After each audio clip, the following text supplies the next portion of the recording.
মুহূর্তে দাঁড়িয়ে আছি গড়াই নদীর তীরে। আমি আজকে আপনাদের একটা ভিডিও দেখাতে চলছি, সেটা হলো এই গড়াই নদীতে কিন্তু পর্যাপ্ত পরিমাণে ইলিশ মাছ ধরা পড়ে। তো আমি তার একটি নমুনা দেখাতে চাচ্ছি যে কী দিয়ে ধরানো হয়, সেটা আপনি একটু দেখতেই পাচ্ছেন। এই যে বড় একটা আকৃতি বাঁশ দুইটা বেঁকা করেই করা, এটা আসলে ছাইনা বলে থাকি আমরা। তো এই ছাইনা দিয়ে আমরা কিভাবে মাছ মারি আমি একটু আপাতত একটু দেখাতে যাচ্ছি। নেক্সট টাইম এই জাল, এই যে এই অংশটাই জাল জোড়া হয়, জোড়ার পরে কীভাবেই করে আমি একটু দেখানোর চেষ্টা করছি, আপনারা সাথে থাকুন।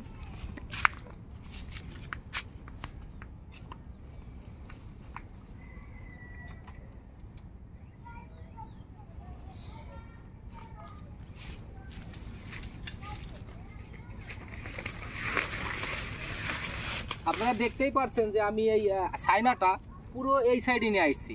নিয়ে আসার পরে এইভাবে ফেলাইতে হবে।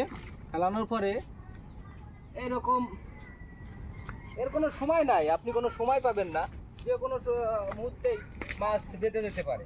তো এই প্রতিটা এসে এরকমভাবে ওখানে তুলতে হবে।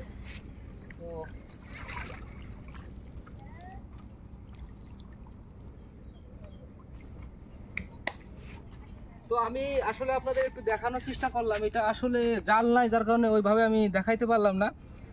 এইভাবে টানতে হয়, যার কারণে সেটা আমি একটু দেখানোর চেষ্টা করলাম। আর এটাকে আমরা গ্রাম্য ভাষায় বলে থাকি ছাইনা। তো এই ছাইনা দিয়ে ইলিশ মাছ, অনেক ইলিশ মাছ আমরা প্রতি বছর ধরে থাকি। তো আপনাদের প্র্যাকটিক্যালি দেখাবো আর কিছুদিন পরে। এখন আপাতত আমাদের এই ছাইনাটা তৈরি হয়েছে। নেক্সট ভিডিওতে আমরা এই ইলিশ মাছ মারা দেখাবো। ধন্যবাদ। ভিডিওটি ভালো লাগলে শেয়ার করবেন।